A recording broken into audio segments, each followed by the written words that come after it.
Olá, graça e paz. Hoje nós vamos continuar a nossa reflexão sobre o Espiritismo à luz da Bíblia.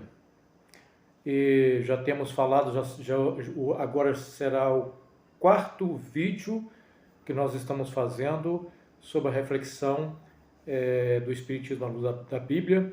Então, se você ainda não assistiu aos vídeos anteriores, eu sugiro que assim o faça para melhor compreensão daquilo que nós temos tratado. Algumas coisas nós já falamos anteriormente e não ficaria bem repetir as mesmas coisas. Então, assim, seria importante que quem não assistiu aos demais vídeos, que assim o faça. São vídeos que estão gravados de forma sucessiva, né? Estão ali marcados, vídeo 1, vídeo 2, vídeo 3. Então procura assisti-los para melhor compreensão. Desde já eu quero aqui fazer uma observação. É triste a gente ver a pouca importância que os cristãos dão a esse tipo de trabalho que está sendo feito. Quando nós estamos tratando de assunto que é extremamente relevante e sério do campo de vista espiritual e para a fé cristã, e nós percebemos pouco interesse por parte dos cristãos. Não comentam, não curtem, não compartilham, e isso acaba, assim, de certa forma, desmerecendo, né, o trabalho que tem sido feito, com o intuito de levar esclarecimento a tantos outros cristãos, porque são muitos os cristãos que estão sendo confundidos nessa hora por falta de conhecimento, por falta de compreensão do que de fato é o Espiritismo, o que de fato o Espiritismo ensina, e muitos cristãos estão sendo influenciados por pensamentos espíritas, sem contar aqueles que estão sendo atraídos pelo Espiritismo, já se sentem simpatizantes pela doutrina espírita, e aqueles que já deixaram a fé cristã para embrenhar nessa jornada da fé espírita. Vale ressaltar que respeitamos a liberdade que cada ser humano tem de tomar as suas decisões, de fazer as suas escolhas, mas que cada cristão tenha essa oportunidade de conhecer de antemão o que pensa de fato e o que ensina o Espiritismo, para avaliar à luz da Bíblia Sagrada os seus ensinos, para então tomar as suas decisões. Eu tenho conversado com um amigo católico, e já tem um bom tempo que nós conversamos, e eu percebi recentemente que a sua fala com relação às doutrinas cristãs não são falas católicas, genuinamente católicas. Apesar de ser ele um católico devoto de Maria, né, extremamente devoto, é uma pessoa boa, né? Mas assim, a explicação das doutrinas da fé dele está já assim, seguindo esse rumo, esse caminho daquilo que pensa o Espiritismo. Há muita coisa do pensamento dele que está bem alinhado com o pensamento espírita. Daí a gente vê a importância de nós fazermos um trabalho como esse que nós temos feito. Sugiro até mesmo aos católicos, né, que procurem catequizar um pouco melhor os seus membros, né, aos católicos, com relação a essa questão da doutrina cristã, de como realmente os cristãos entendem com relação à salvação em Cristo Jesus, a importância da ressurreição, a importância da crucificação de Cristo, porque são doutrinas fundamentais da fé cristã e que são defendidas não somente por evangélicos, mas também são defendidas pelos católicos, a importância do sacrifício de Cristo. E nós percebemos essa confusão em meio de muitos católicos que já estão assim aderindo ao ensinamento espírita, que vai exatamente na contramão daquilo que ensina a palavra de Deus.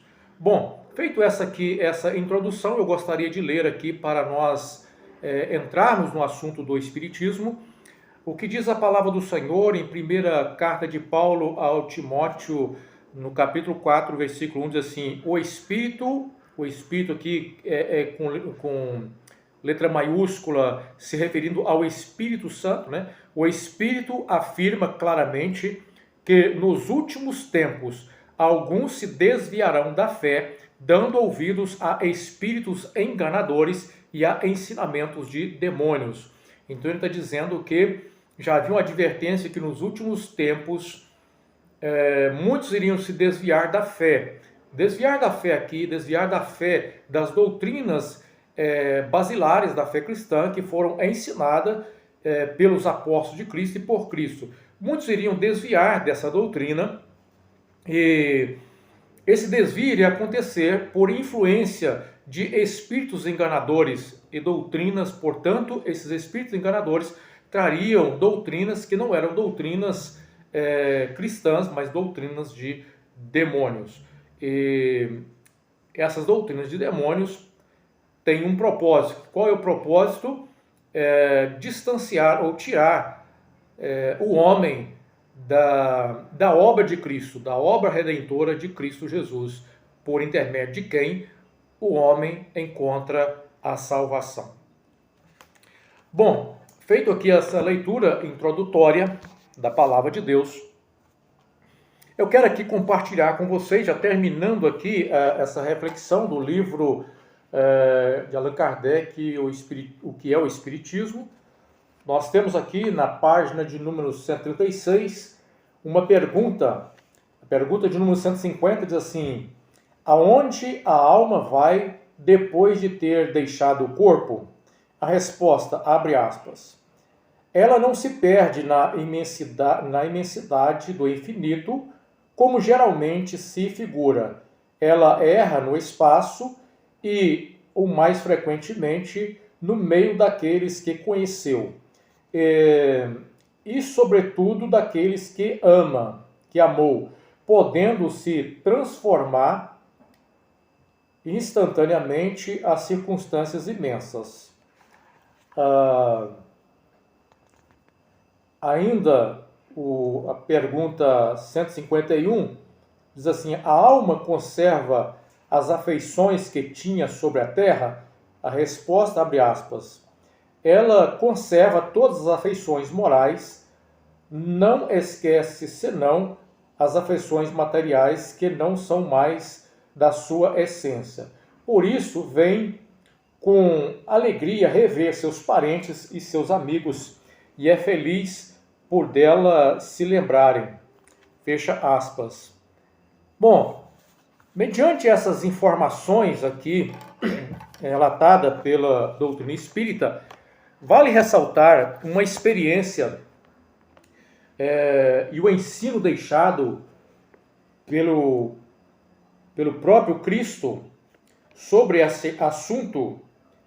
Nós encontramos em Lucas, no capítulo de número 16, a partir do versículo de número 19, que diz assim: Jesus disse: havia um homem rico que se vestia de púrpura e linho fino e vivia sempre cercado de luxos.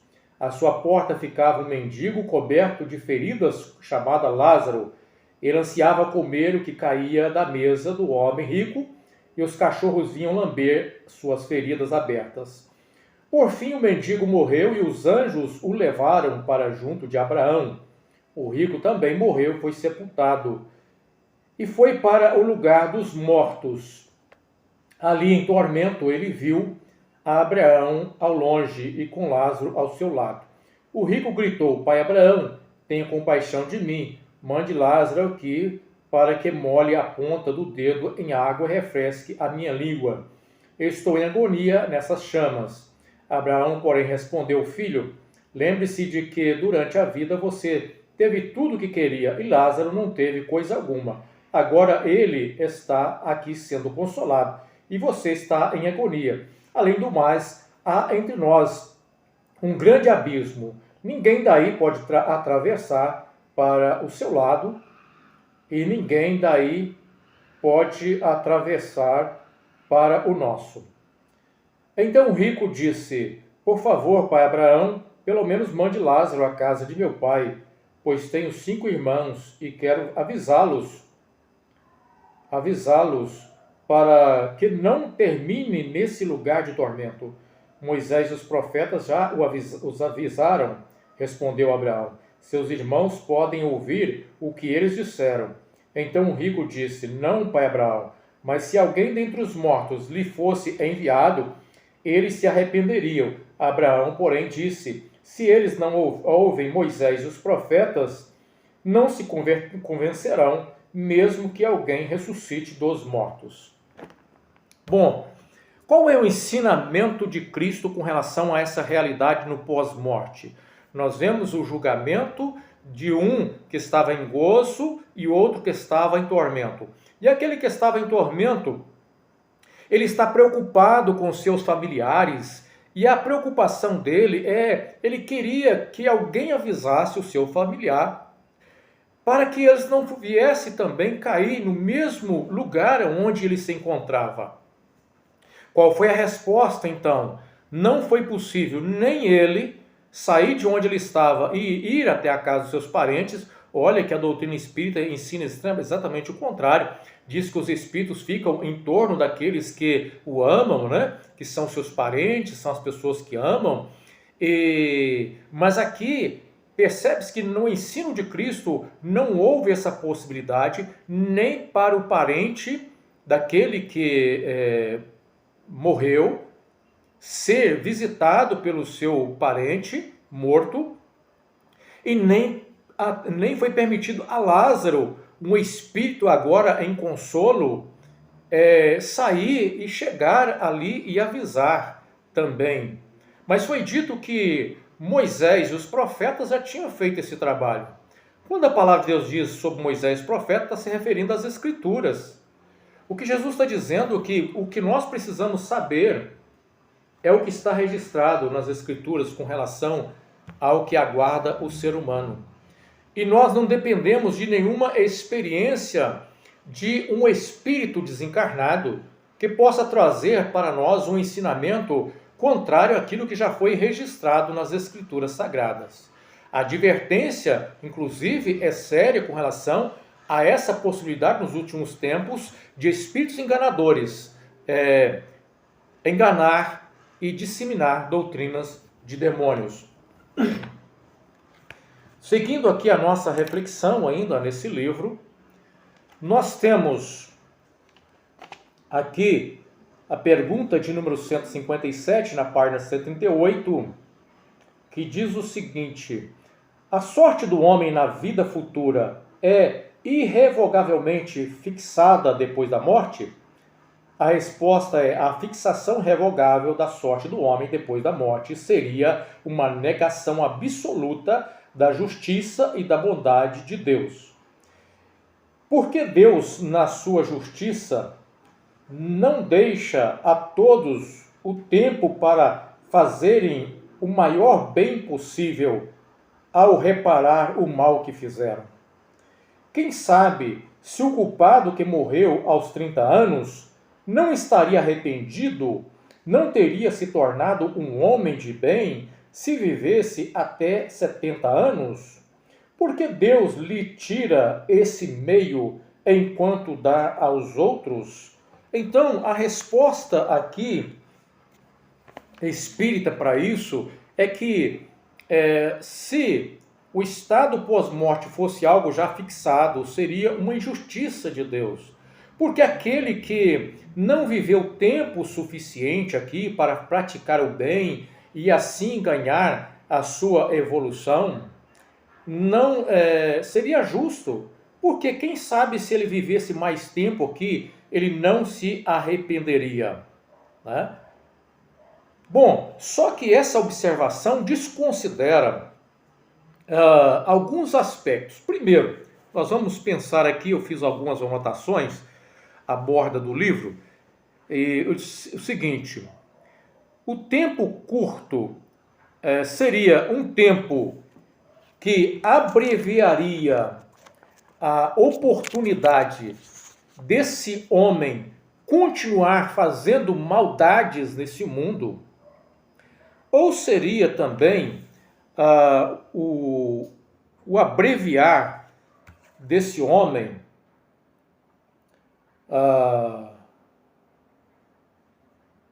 ou seria o abreviar, como os espíritas diz aqui, que da oportunidade que foi dado, que seria dado para esse homem, ele poderia fazer o bem, se arrepender. Nessa visão, desconsidera alguns aspectos. Primeiro, a questão da soberania de Deus. Deus é soberano para fazer o que bem lhe apraz com as suas criaturas. Deus, ele é sempre justo. Ele jamais será injusto. Mesmo que nós não compreendamos algumas coisas das suas ações, Deus não está no banco de réu. Deus jamais vai ocupar o banco do réu. Outra questão é desconsiderar a onisciência de Deus. Ora, se esse homem teria oportunidade de se arrepender no futuro e Deus permitiu que a sua vida fosse ceifada anteriormente, Deus tirou a vida desse homem logo cedo. Se esse homem poderia se arrepender, desconsidera o próprio atributo da onisciência de Deus, que conhece todas as coisas, até aquilo que poderia vir a ser. Então, isso não torna Deus um ser injusto, considerando que ele é um ser onisciente, que sabe o caminho que cada ser humano traçaria e tomaria diante das escolhas que fossem propostas para cada ser humano. Também não podemos levar, também aqui é desconsiderado a ideia da própria provação que Deus permite um ser humano passa, muitas das vezes ao perder um ente querido, está relacionado muitas das vezes à própria provação. E a provação, na própria ideia espírita, não é o mal em si, né? Mas seria um meio pelo qual Deus trabalha com as suas criaturas para levar a sua criatura ao aperfeiçoamento. Então, aqui desconsidera a ideia também da provação. Também desconsidera a ideia da fatalidade, que todos estão sujeitos nesse mundo. A fatalidade, alguém pode experimentar fatalidades e com isso a sua vida ser interrompida. Isso também parece ser desconsiderado. Agora, precisamos entender que a palavra de Deus garante para nós, em Romanos capítulo 8, nós encontramos o seguinte, eu vou ler aqui para vocês.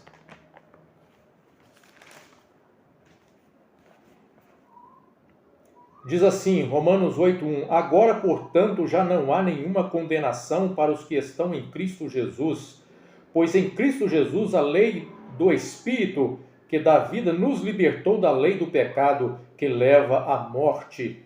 Louvado seja o nome do Senhor. Então aqui nós vemos a afirmação de que aquele cristão que depositou a fé em Cristo Jesus, ele é salvo em Cristo Jesus, e aquele que está em Cristo Jesus não há nenhuma condenação para ele. Nenhuma condenação do pecado para aquele que está em Cristo Jesus. Portanto, aquele que morre salvo em Cristo Jesus, ele entra para o gozo do Senhor, não tendo nenhuma necessidade de renascer novamente em sucessivas reencarnações para expiar qualquer pecado que tenha cometido na sua vida terrena.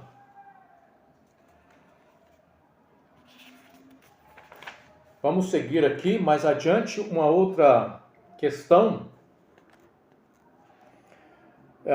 Página 140, a questão 161. É inútil para as almas sofredoras? A prece é inútil para as almas sofredoras? Perdão aqui, o óculos não está ajudando muito. A prece é inútil para as almas sofredoras? Vamos ver a resposta. Abre aspas. A prece é recomendada por todos os bons espíritos. Por outro lado, ela é pedida pelos espíritos imperfeitos como um meio de aliviar seus sofrimentos. A alma pela qual se ora experimenta alívio. Estimula-se ao arrependimento e ao desejo de fazer o que é preciso para ser feliz. E é nesse sentido que se pode abreviar a sua pena. Veja bem que a explicação espírita aqui se assemelha bastante à própria ideia católica do purgatório, né? E da ideia de se rezar por um morto para que ele seja aliviado do seu sofrimento e então assim possa abreviar também seu tempo de sofrimento no estado em que se encontra. Aqui então difere do ensinamento bíblico, porque a Bíblia não nos fornece nenhuma base sólida para sustentar nem essa doutrina espírita e nem a doutrina católica do purgatório. Como já disse anteriormente, há vários ensinos católicos que se assemelham bastante com os ensinos espíritas e por isso uma facilidade muito grande entre um católico afeiçoar pelos ensinos espíritas, como acontece com muitos católicos que têm essa admiração pela doutrina espírita e até crê em bastante parte naquilo que ensina os espíritas e até mesmo que esses ensinos sejam contraditórios àquilo que ensina a própria Igreja Católica. Bom, encerrando aqui a nossa reflexão nesse livro, tem aqui uma nota na página 141 que diz o seguinte: convidamos aos adversários do Espiritismo e aqueles que não admitam a reencarnação a darem aos problemas acima uma solução mais lógica, por qualquer outro princípio que a da pluralidade da existência. Então aqui eles fazem um desafio, né? Aqui como uma espécie de desafio. Olha, nós conseguimos dar todas as respostas, todas as perguntas de forma lógica por meio da pluralidade da existência, né? E pluralidade de mundos e da reencarnação. Então quem não acredita, então está desafiado aqui a dar aqui explicação e uma solução mais lógica que possa contradizer e possa explicar de forma diferente que o Espiritismo explica. Pois bem, eu fiz aqui uma anotação de como o cristão deve pensar com relação a esse desafio. Bom, ao cristão não cabe dar qualquer explicação sobre aquilo que a Bíblia silencia ou diferente dela. Aí eu chamo novamente o que está escrito em Gálatas capítulo 1, né? Se alguém aparecer, mesmo que seja um anjo, ou um espírito chamado pelo Espiritismo espírito evoluído, porque na concepção espírita até os anjos são espíritos evoluídos, e trazer um ensino diferente do que nós ensinamos, considera esse ensino anátema. Considera esse ensino anátema. Mesmo que seja um apóstolo. Então nós temos até alguns ensinos espíritas de um suposto espírito de algum apóstolo que tenha se manifestado e trazido informações diferentes daquilo que está registrado nas Escrituras. Ora, nós já temos o conselho bíblico para isso. Não podemos querer explicar aquilo que a Bíblia não explica, que silencia alguns pontos, não cabe ao cristão dar explicação, e muito menos trazer uma explicação que seja contradizente àquilo que a Bíblia já nos instrui. O cristianismo está centraliza-se na maldade no homem. O cristianismo centraliza-se a maldade do homem nele próprio. Veja bem, o cristianismo centraliza a maldade do homem nele próprio e a bondade na graça de Deus e a redenção nos méritos de Cristo. Então, nós temos que pensar como é que o cristianismo centraliza a questão da maldade no próprio homem. Não está em Deus, está no homem. E a bondade está na graça de Deus. E a redenção do homem está exatamente nos méritos de Cristo e não nos méritos do próprio homem, como ensina a doutrina espírita, que o homem se salva por si só pelos seus próprios méritos. Então o cristianismo tem um ensino completamente contrário ao que ensina o espiritismo. O mal, segundo o cristianismo e segundo a Bíblia, o mal na origem humana tem origem em Adão, e a redenção no segundo Adão, conforme está bem explicado tanto em Romanos capítulo 5, como também em 1 Coríntios capítulo de número 15, onde Cristo onde a maldade humana é apresentado em Adão como origem dessa maldade, e Cristo como aquele que é o segundo Adão, o homem perfeito, que veio redimir a humanidade caída. Essa é o ensino da redenção humana, a ressurreição e não a reencarnação. É o sentido da fé cristã. Então isso fica bem claro na Bíblia para os cristãos, e aqui eu quero ler para vocês, que vai dizer, eu já li aqui em outras ocasiões, mas eu quero ler novamente nesse vídeo para vocês o que vai dizer nesse sentido o apóstolo Paulo. 1 Coríntios capítulo 15 fala da ressurreição de Cristo. Aliás, a ressurreição de Cristo é algo negado pelo Espiritismo, tá? O Espiritismo nega a ressurreição porque não vê lógica e não vê prova científica de uma ressurreição. Então nega a ressurreição de Cristo e, consequentemente, a ressurreição do ser humano. Bom, e sobre isso nós vamos falar um pouco mais adiante. O que diz a palavra do Senhor a respeito da ressurreição de Cristo em 1 Coríntios capítulo 15? Agora, irmãos, quero lembrá-los das boas novas que lhes anunciei anteriormente. Vocês as receberam e nelas permanecem firmes. São essas boas novas que os salvam.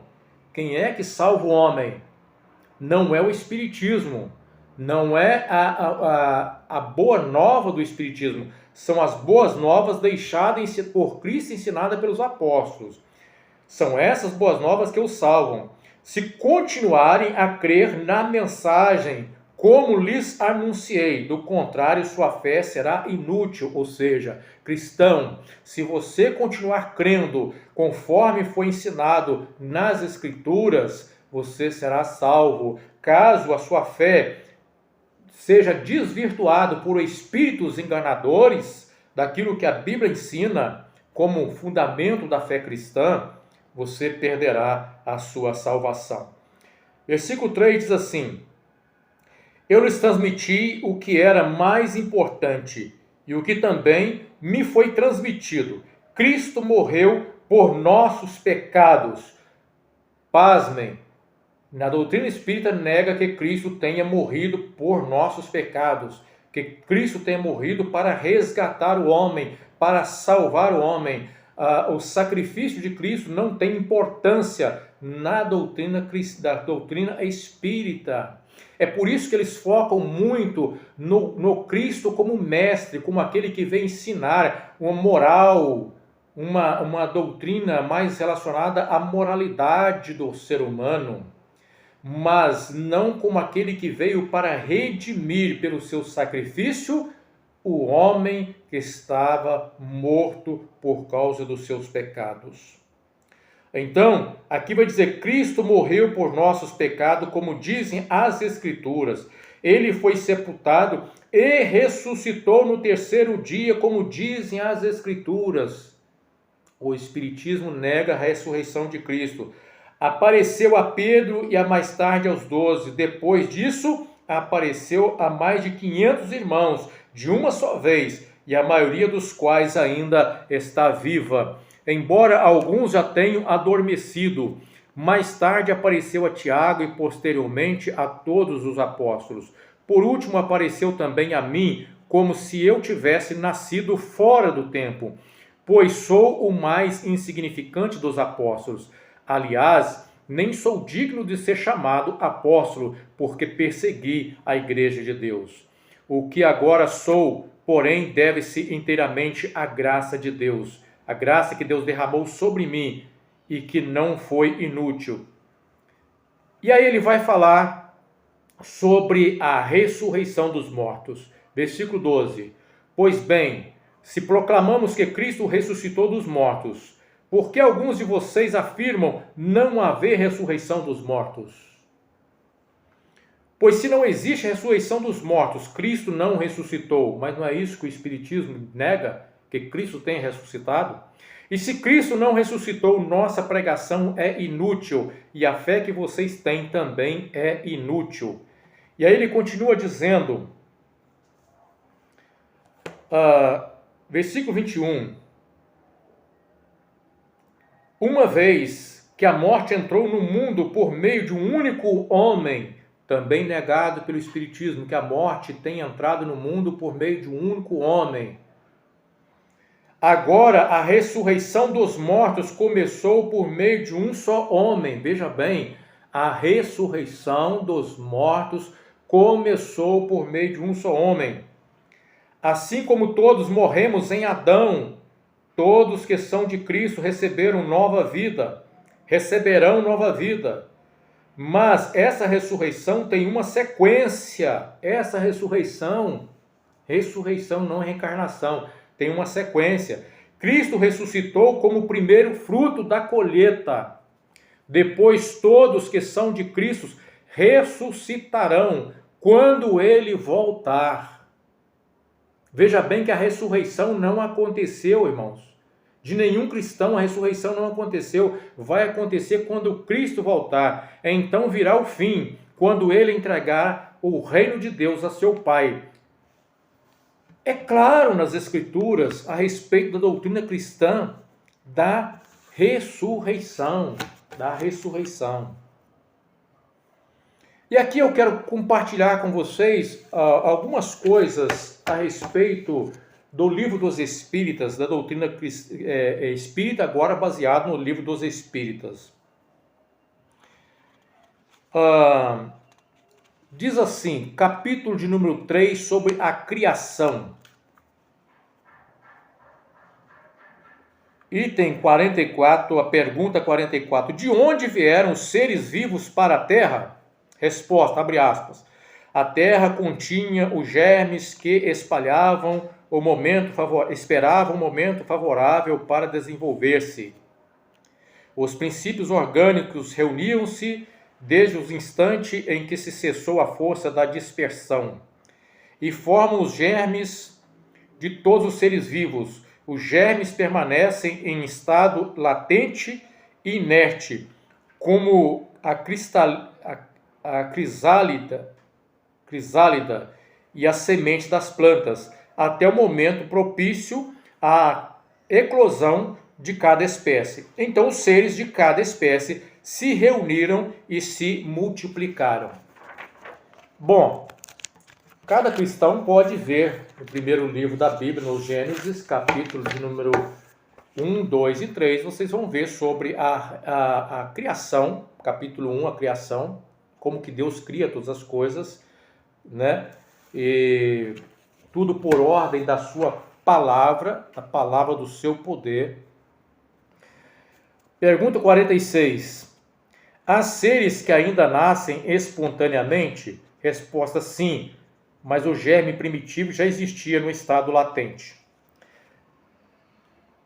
Pergunta 47. A espécie humana se achava entre os elementos orgânicos do globo terrestre? Sim, e veio a seu tempo. Foi isso que deu motivo a dizer-se que o homem foi feito do limo da terra.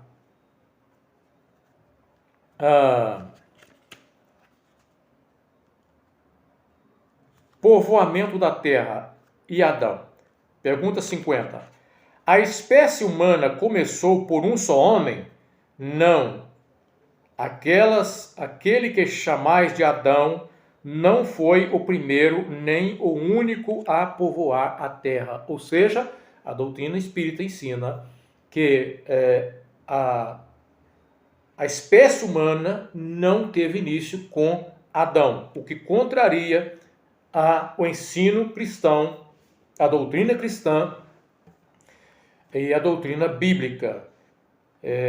Porque só faz sentido a redenção em Cristo Jesus como ser humano, como um homem real, se de fato o pecado que alastrou-se na humanidade tivesse sido consequência do ato de um homem real também, como afirma ali a própria explicação bíblica que nós encontramos em Romanos capítulo 5. Ou seja, é porque, por causa do primeiro homem pecar, toda a sua descendência herda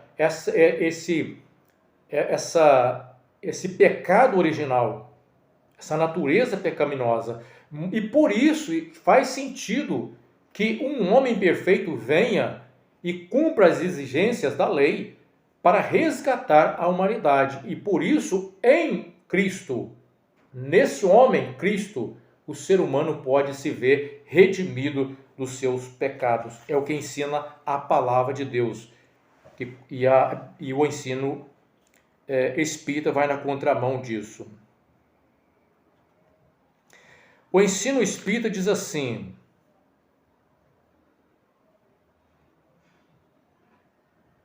o homem cuja tradição se conservou sob o nome Adão foi um dos que sobreviveram em alguma região a um grande cataclismos que em diversas épocas modificaram a superfície do globo e tornou-se o tronco de uma das raças que hoje o povoam. Então veja bem que o ensino sobre a origem humana ensinada pelos espíritas contradiz também aquilo que a Bíblia ensina.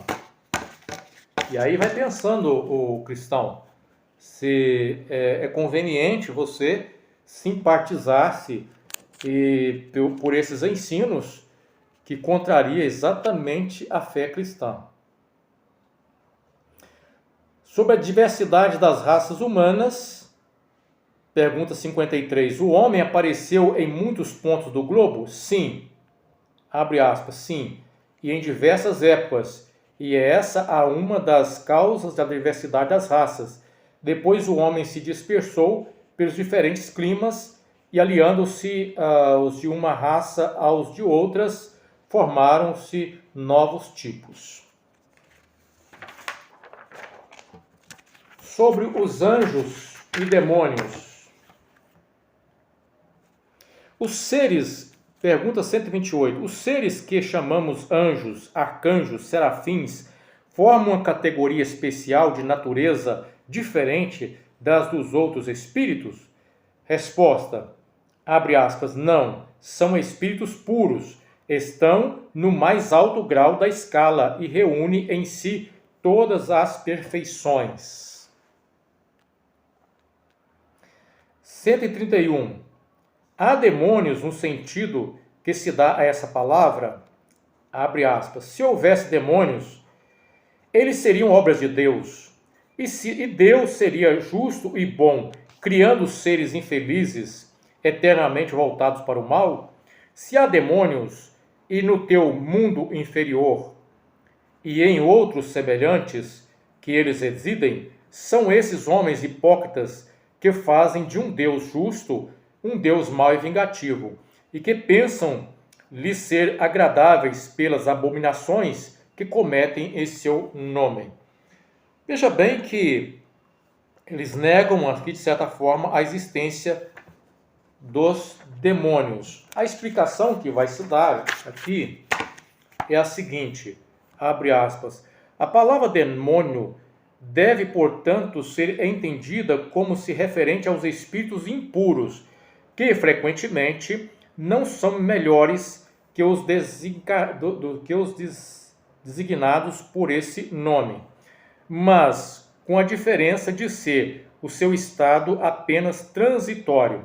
São esses espíritos imperfeitos que murmuram contra as suas provações e por isso as sofrem por mais tempo, mas chegarão por sua vez à perfeição. Fecha aspas. Então, negam a existência de demônios como seres já condenados. De acordo com a doutrina espírita, todos os seres criados por Deus estão num processo de evolução e serão redimidos. o que contraria, mais uma vez, o ensino do próprio Cristo, assim como o ensino das Escrituras, que mostra uma punição final para os diabos e seus anjos. Sobre a justiça e a reencarnação. Aqui diz o seguinte, abre aspas, Deus não teria pesado as ações de todas na mesma balança, não os teria tratado com imparcialidade se não existisse a reencarnação.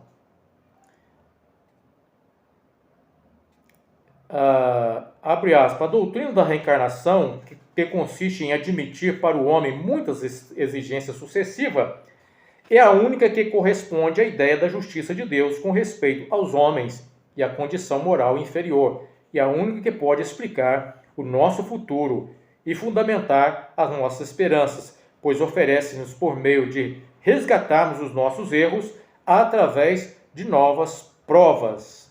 Fecha aspas. Então, para eles, a única forma de expressar a justiça de Deus é por meio da reencarnação. Caso contrário, Deus seria injusto. Sendo que eu já provei para vocês que a reencarnação é uma doutrina contrária à luz das Escrituras. Pergunta 627. Desde que Jesus ensinou as verdadeiras leis de Deus, qual é a utilidade do ensinamento dado pelos Espíritos? Tem eles mais alguma coisa para nos ensinar? Abre aspas. Estamos encarregados de preparar o reino de Deus anunciado por Jesus, e por isso é necessário que ninguém venha a interpretar a lei de Deus ao sabor de suas paixões, nem falsear o sentido de sua lei, que é toda amor e caridade. Fecha aspas. Então, o Espiritismo alega cumprir uma missão que seria preparar a humanidade para o reino de Deus. Ora, Deus deixa claro que essa é uma obra do Espírito Santo, o Consolador.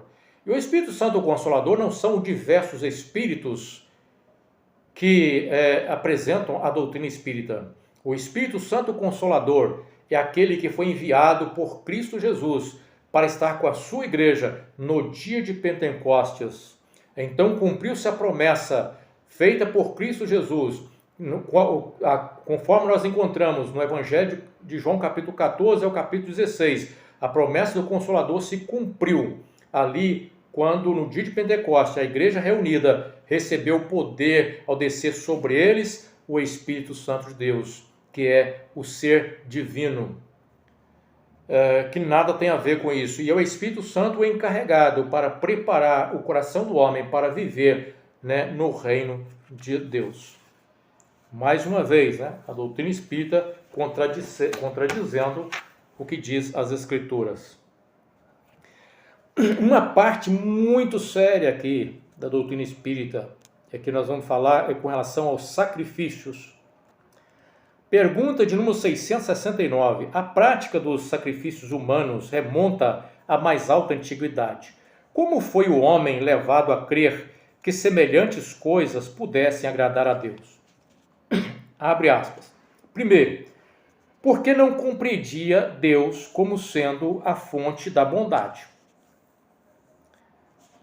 Então, eles alegam o seguinte, que a ideia dos sacrifícios humanos é porque o ser humano não compreendia Deus como fonte da bondade. Ok, vamos continuar lendo.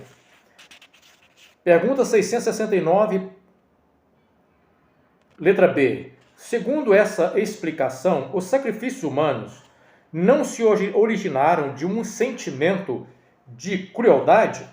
Resposta, abre aspas, não, mas de uma falsa concepção do que seria agradável a Deus. Vede Abraão, aí ele cita o exemplo de Abraão que foi oferecer Isaque, entendendo que aquele sacrifício iria agradar a Deus. Ora, a não compreensão do que a própria Bíblia diz com relação a isso, Abraão não foi simples, eu vou oferecer o sacrifício, mas foi o próprio Deus que requereu aquela prova de Abraão para provar a fé de Abraão.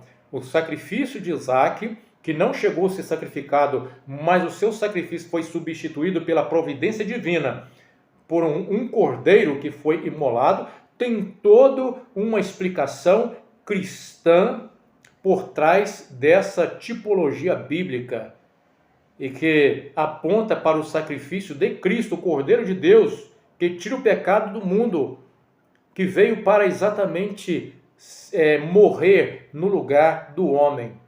Em vez do homem ser sacrificado, e não poderia de fato ser, o próprio Cristo veio para ser o sacrifício pela humanidade. Vamos lá, continuando lendo, né? Abre aspas. De resto, Deus jamais exigiu sacrifícios, nem de animais, nem de homens. Ele não pode ser honrado com destruição inútil de sua própria criatura. Veja bem que o Espiritismo nega completamente o que a Bíblia diz desde o início. Quem primeiro mata o primeiro animal para providenciar a redenção do primeiro casal é o próprio Deus. E depois nós vamos ver que ele mesmo exige o sacrifício de animais, e não era qualquer animal.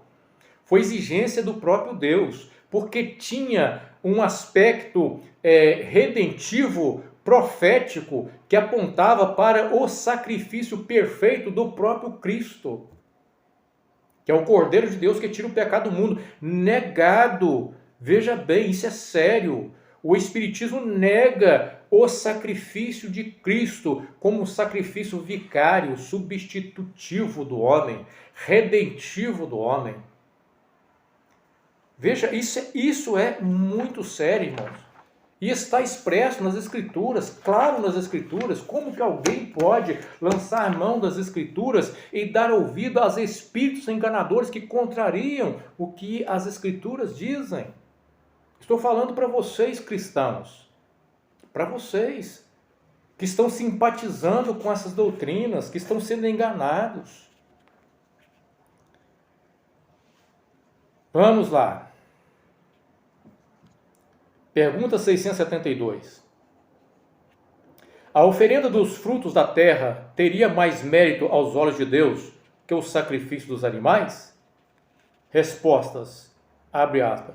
Já vos respondi ao dizer que Deus julgaria a intenção e que o fato em si teria pouca importância para ele.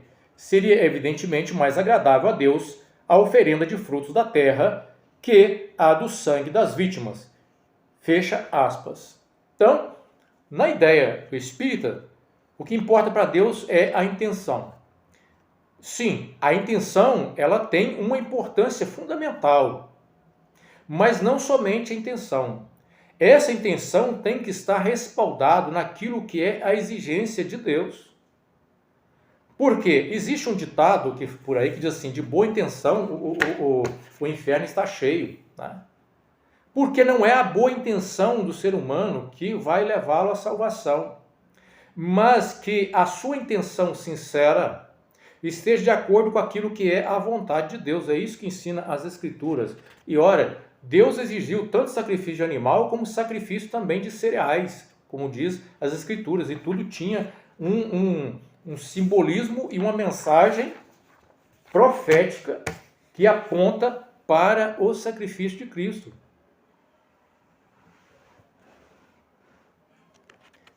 Nega a ressurreição, como eu já disse. Nós vamos encontrar aqui, abre aspas, a ciência demonstra a impossibilidade da ressurreição. Fecha aspas. Abre aspas novamente. O corpo é formado por elementos diversos, oxigênios, hidrogênio, azoto, carbono, etc. Perda dessa composição, esses elementos se dispersam, mas vão servir à formação de novos corpos. E isso de tal maneira que a mesma molécula, por exemplo, de carbono, entrará na composição de muitos milhares de corpos diferentes. Não falamos senão dos corpos humanos, sem contar os dos animais. Dessa maneira, um indivíduo pode ter em seu corpo moléculas que pertenceram aos homens dos primeiros tempos. E essas mesmas moléculas orgânicas que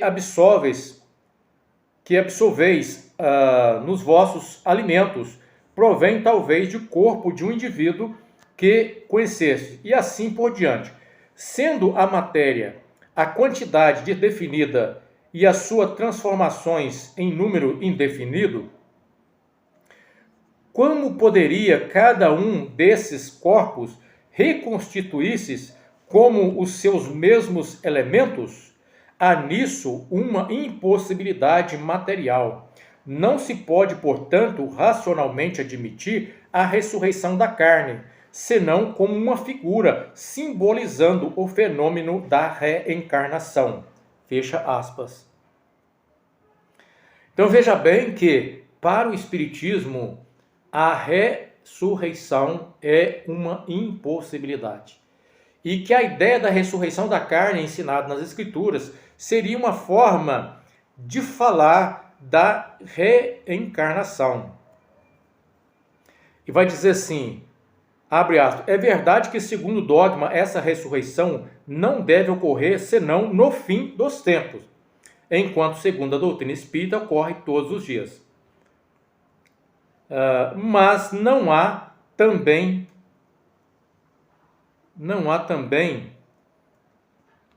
nesse quadro do julgamento final uma grande e bela figura que oculta sob o véu da alegoria uma dessas verdades imutáveis que os céticos não rejeitarão quando forem reconduzidas às verdadeiras significação. Então, fechado.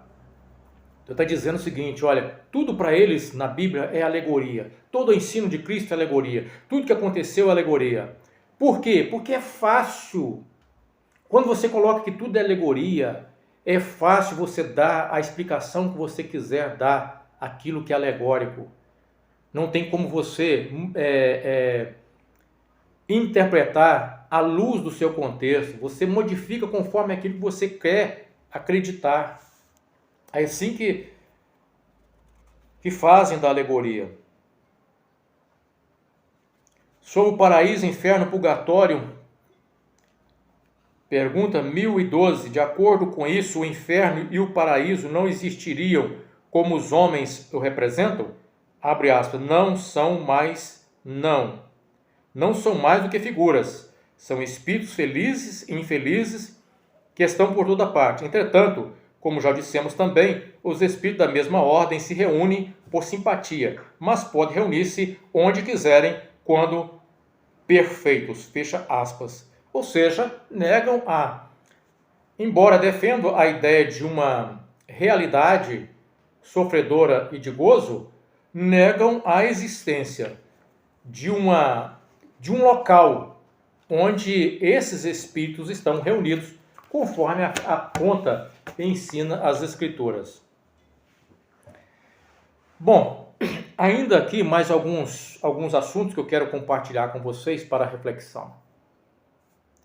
E agora, de forma bem rápida, eu quero falar sobre a questão dos milagres. Aliás, eu vou deixar para falar sobre os milagres no próximo vídeo. Então, até lá, Deus abençoe a todos nós.